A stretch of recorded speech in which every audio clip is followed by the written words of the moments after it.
ആകാശവാണി.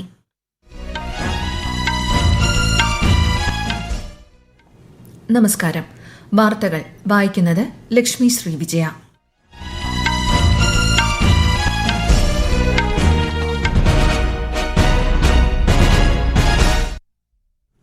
പ്രധാന വാർത്തകൾ. 71ാമത് ദേശീയ ചലച്ചിത്ര പുരസ്കാരങ്ങൾ പ്രഖ്യാപിച്ചു. മികച്ച നടനുള്ള പുരസ്കാരം ഷാരൂഖ് ഖാനും വിക്രം മെസ്സിയും പങ്കിട്ടു. റാണി മുഖർജി മികച്ച നടി. ദേശീയ പുരസ്കാരങ്ങളിൽ തിളങ്ങി മലയാളം. ഉള്ളൊഴുക്ക് മികച്ച സിനിമ. വിജയരാഘവനും ഉർവശിക്കും മികച്ച സഹനടനും നടിക്കുമുള്ള പുരസ്കാരം. 17ാമത് ഉപരാഷ്ട്രപതി തെരഞ്ഞെടുപ്പിനുള്ള തീയതി പ്രഖ്യാപിച്ച് കേന്ദ്ര തെരഞ്ഞെടുപ്പ് കമ്മീഷൻ. വോട്ടെടുപ്പ് സെപ്റ്റംബർ 9. PM കിസാൻ സമ്മാൻ നിധിയുടെ 20ാം ഗഡു വിതരണം പ്രധാനമന്ത്രി നരേന്ദ്രമോദി നാളെ വാരാണസിയിൽ നിർവഹിക്കും. വിവിധ വിഷയങ്ങളിലെ പ്രതിപക്ഷ ബഹളത്തെ തുടർന്ന് പാർലമെന്റിന്റെ ഇരുസഭകളും ഇന്നത്തേക്ക് പിരിഞ്ഞു. സമ്മേളനം തിങ്കളാഴ്ച പുനരാരംഭിക്കും. ഛത്തീസ്ഗഡിൽ അറസ്റ്റിലായ മലയാളി കന്യാസ്ത്രീകളുടെ ജാമ്യ ഹർജിയിൽ NIA കോടതി വാദം കേട്ടു. വിധി നാളെ. വാർത്തകൾ വിശദമായി. 71ാമത് ദേശീയ ചലച്ചിത്ര പുരസ്കാരം പ്രഖ്യാപിച്ചു. മിസസ് ചാറ്റർജി വേഴ്സസ് നോർവേ എന്ന സിനിമയിലെ അഭിനയത്തിന് റാണി മുഖർജി മികച്ച നടിക്കുള്ള പുരസ്കാരം സ്വന്തമാക്കി.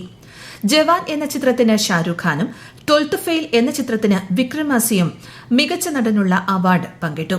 ദേശീയ പുരസ്കാരങ്ങളിൽ മലയാളത്തിന് മിന്നും നേട്ടങ്ങൾ. മികച്ച മലയാളം സിനിമയ്ക്കുള്ള പുരസ്കാരം ക്രിസ്റ്റോ ടോമി സംവിധാനം ചെയ്ത ഉള്ളൊഴുക്കിന് ലഭിച്ചു. നോൺ ഫീച്ചർ വിഭാഗത്തിൽ Nekkal, the chronicle of paddy മാനിന് പ്രത്യേക ജൂറി പരാമർശം. വിജയരാഘവനും ഉർവശിക്കും മികച്ച സഹനടനും നടിക്കുമുള്ള പുരസ്കാരം ലഭിച്ചു. പൂക്കാലം എന്ന ചിത്രത്തിന് മിഥുൻ മുരളി മികച്ച എഡിറ്ററായി. Best Malayalam film, Ullulukku, which means undercurrent. The producer is Unilaser Ventures Private Limited and McGuffin Pictures. The director, Christo Tommy. The best editing goes to Pookalam, Malayalam. The editor, Midhun Murli. Best actress in a supporting role is also a shared award. The first one is for the Malayalam film, Ullulukku. It goes to the actress, Urvashi. Best actor in a supporting role is again shared. The first one is to Pookalam, the Malayalam film, Sri Vijayaraghavan. രാജ്യത്ത് 17ാമത് ഉപരാഷ്ട്രപതി തെരഞ്ഞെടുപ്പിനുള്ള തീയതി പ്രഖ്യാപിച്ച് കേന്ദ്ര തെരഞ്ഞെടുപ്പ് commission. September 9-നാണ് വോട്ടെടുപ്പ്.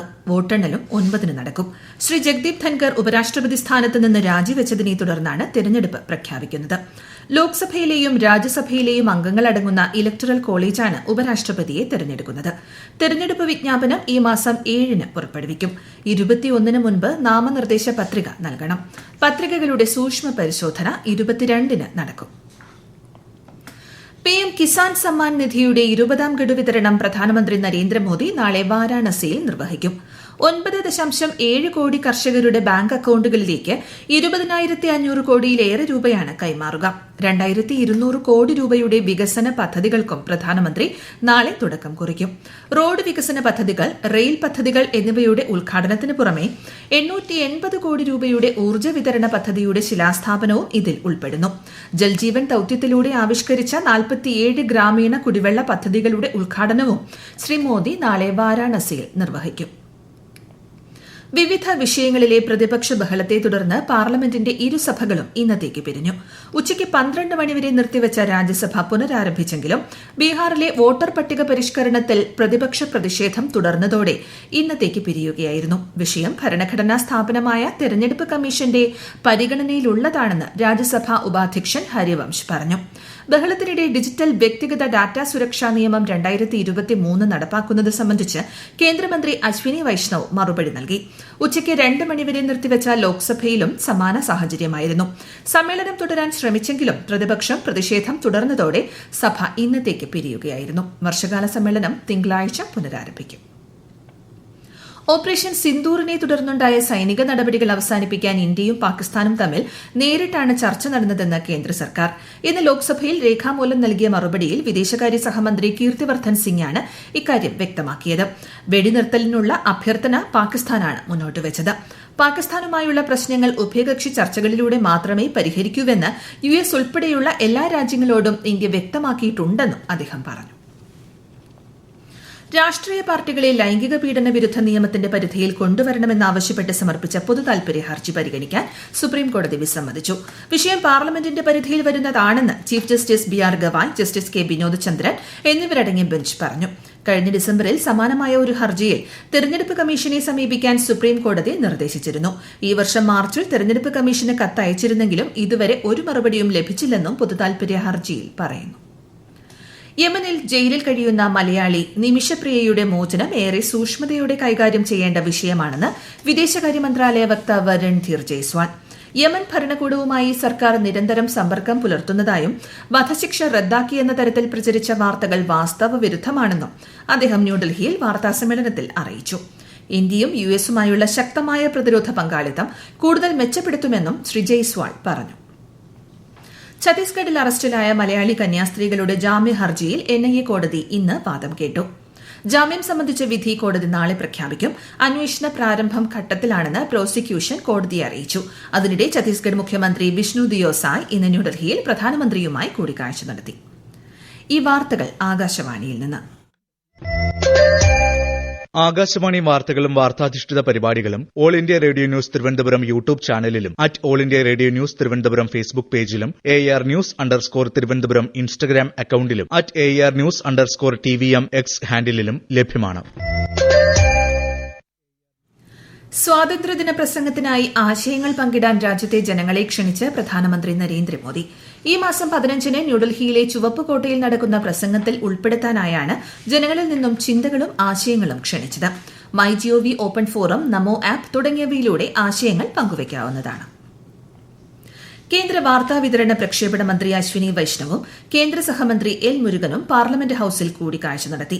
രാജ്യത്തെ മാധ്യമ പ്രക്ഷേപണ രംഗത്തുള്ള സംരംഭങ്ങളുടെ പുരോഗതിയെക്കുറിച്ച് ഇരുവരും ചർച്ച ചെയ്തു.